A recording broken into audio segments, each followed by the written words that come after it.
Joe Gallagher, thank you for joining us on talkSPORT Boxing. Firstly, how are you, my friend? You okay? Yes, I'm okay. Thank you very much. Good to see you. Yeah, good to see you as well, my friend. We'll get straight into it. Successful night for you, Saturday. Crystal Palace, Selhurst Park. Jack Massey, unanimous decision win against Isaac Chamberlain. Talk me through the fight. How did you see it? Um, I thought it was Jack started well and finished well. I thought Isaac did well in the middle rounds.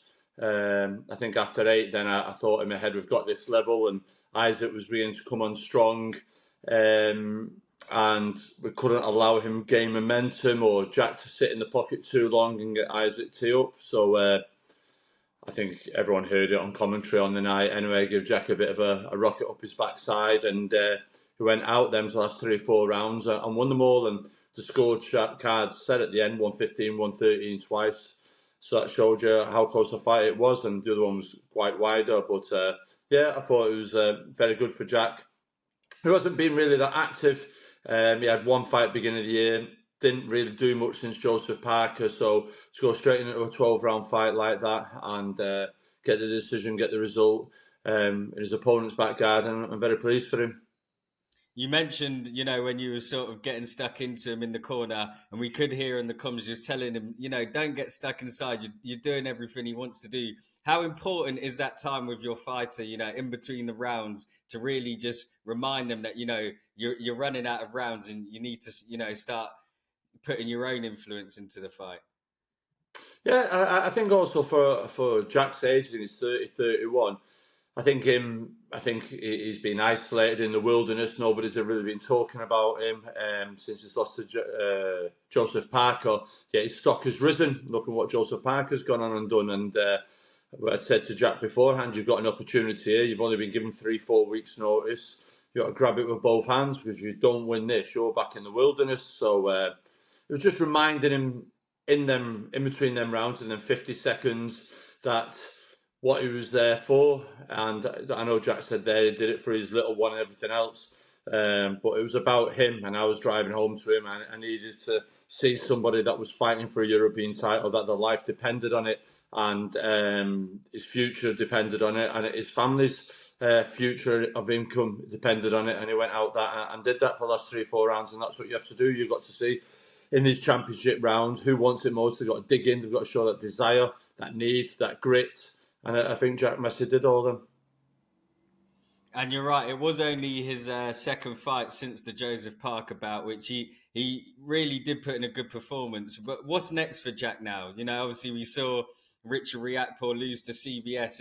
Is that a potential opponent, or is there someone else? No. I think the narrative at the weekend coming away from it was always that Richard Riakporhe would win and Isaac Chamberlain would win and have the big London fight down at the O2.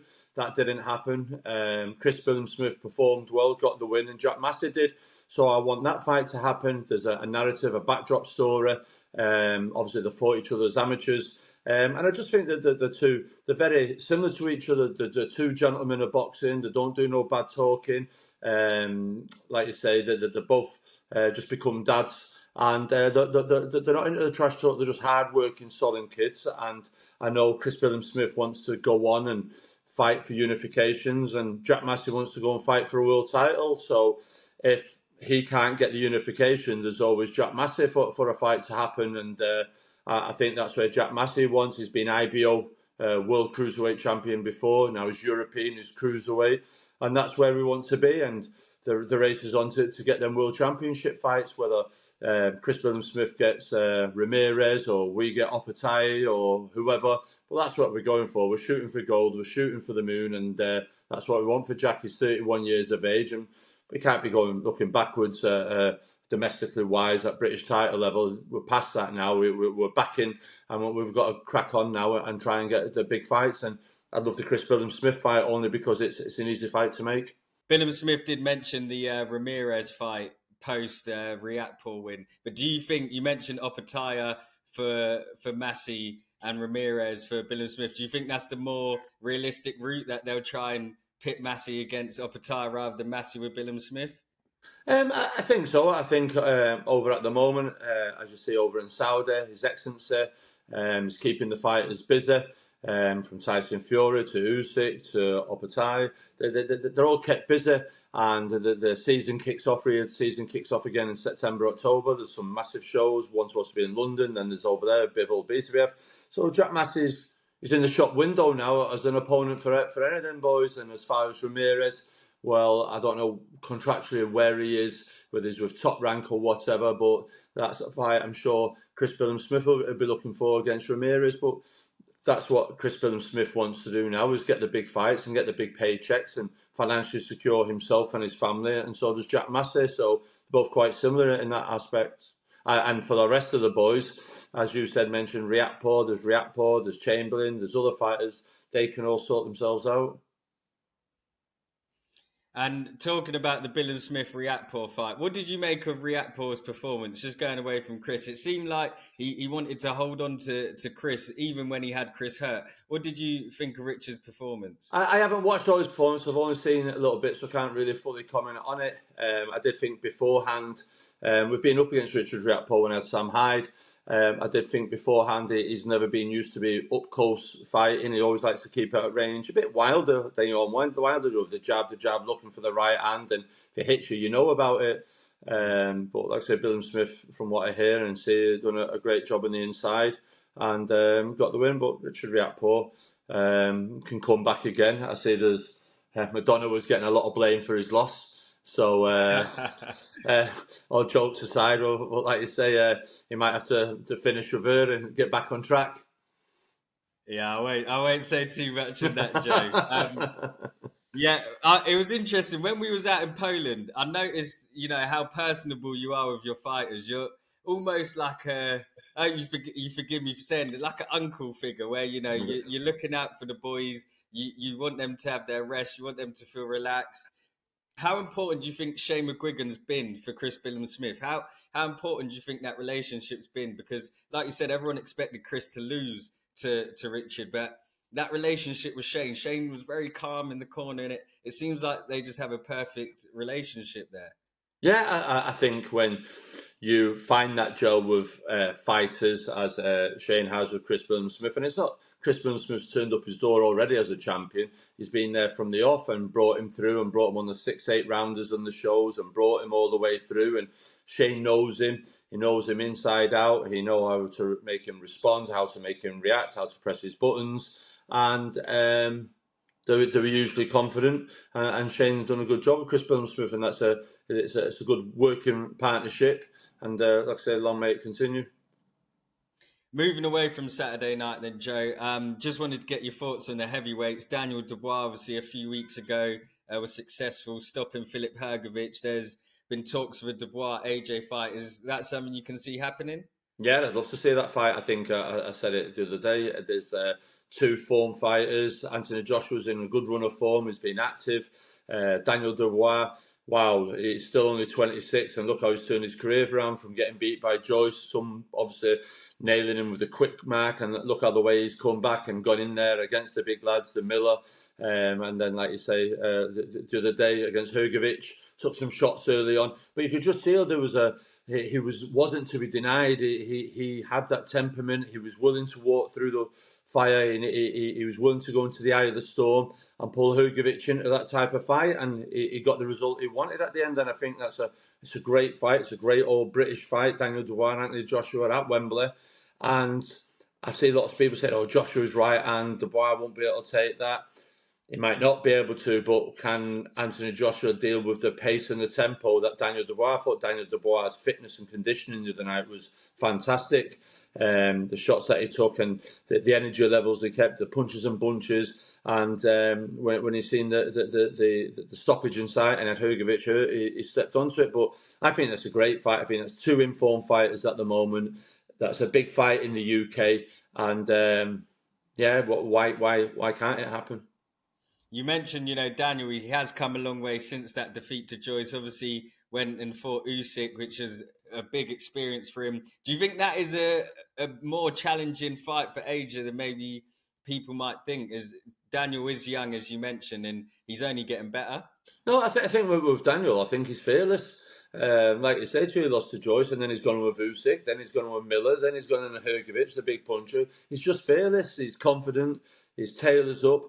And also we've got Anthony Joshua, who's had a rebuild since losing to Usyk. He's gone with Ben Davidson, and he's had a couple of fights. His confidence is high, and that's what I'm saying. Make these fights happen now. And Daniel Dubois at age 26, if he doesn't get it, he can come again. And Anthony Joshua, same as. And obviously Don Charles has done a great job. He's brought Kieran Farrell on board there. There's lots of energy in and around them. And obviously with Anthony Joshua, he's got Ben Davidson. So it's who's done a good job of him up to now. This Anthony Joshua Mark 2, Mark 3, whichever one it is. It's I think it's a great fight. And I'm not a fan of Alexei to wait till a belt's vacant or whatever. Why take a risk? Just do the fight. It's a big fight. Let's watch it. I'd certainly pay to watch it. And, you know, we touched on Usyk there. Obviously, he's got that huge rematch with Tyson Fury in December. Tyson Fury posted on his Instagram last week saying, you know, he's on his path to redemption. How do you feel about, you know, Tyson Fury mentally going into that rematch? Do you think he's well prepared?